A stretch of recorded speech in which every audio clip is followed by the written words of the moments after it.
Dans cette vidéo, nous allons voir comment personnaliser vos menus, comment modifier l'ordre des menus, comment créer des menus, comment les modifier, ou aussi comment gérer vos sous-menus.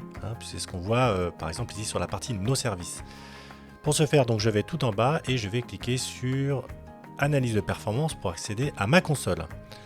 J'arrive donc sur la partie Analyse de performance et j'arrive directement sur le menu de gauche, Menu.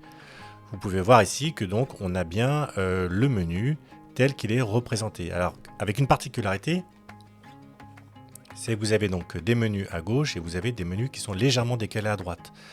Les menus décalés à droite sont ce qu'on appelle des sous-menus, et ceux qui sont à gauche, ce sont les menus racines, les menus principaux. D'ailleurs, si on retourne sur la partie du site, vous allez voir qu'on a bien nos menus vente, nos services et annonces. On a bien ici vente, nos services et annonces. Pour modifier un menu, rien de plus simple, il suffit, avec un système de glisser et déposer, de descendre votre menu. Hop, il va automatiquement s'intercaler juste entre nos services et donc nos annonces. D'accord ? Hop, là j'ai fait une petite bidouille. Hop. Si maintenant je retourne sur mon menu, vous allez voir que donc on a bien maintenant nos services, vente récente. Donc vente récente est bien passée à droite de nos services.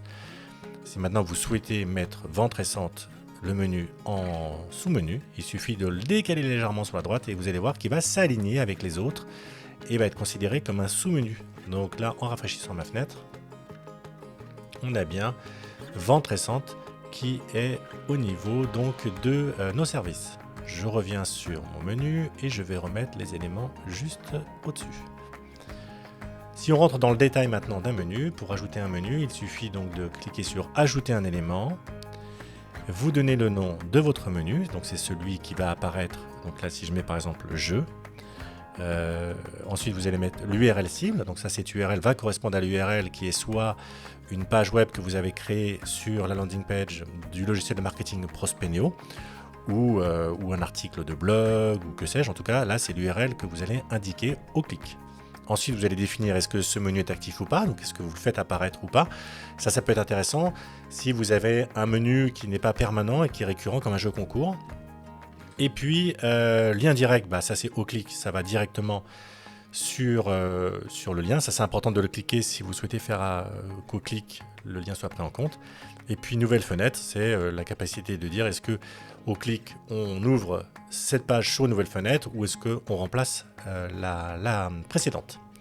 Si je reviens maintenant sur les menus, je vais vous donner un exemple qui peut être d'ailleurs très intéressant, c'est que vous allez pouvoir relier l'intégralité de vos pages ou de vos sites externes, même s'ils ne sont pas en relation directe avec votre site principal. Ici, nous sommes sur un site d'agence immobilière.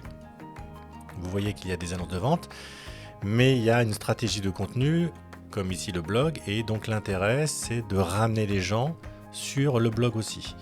Donc si je clique sur le petit crayon pour modifier, vous voyez qu'on est dans la même configuration de la création de menu tout à l'heure, c'est-à-dire qu'on a donné le nom du menu et on a donné l'URL au clic, c'est-à-dire qu'au clic, les gens iront directement sur cette URL.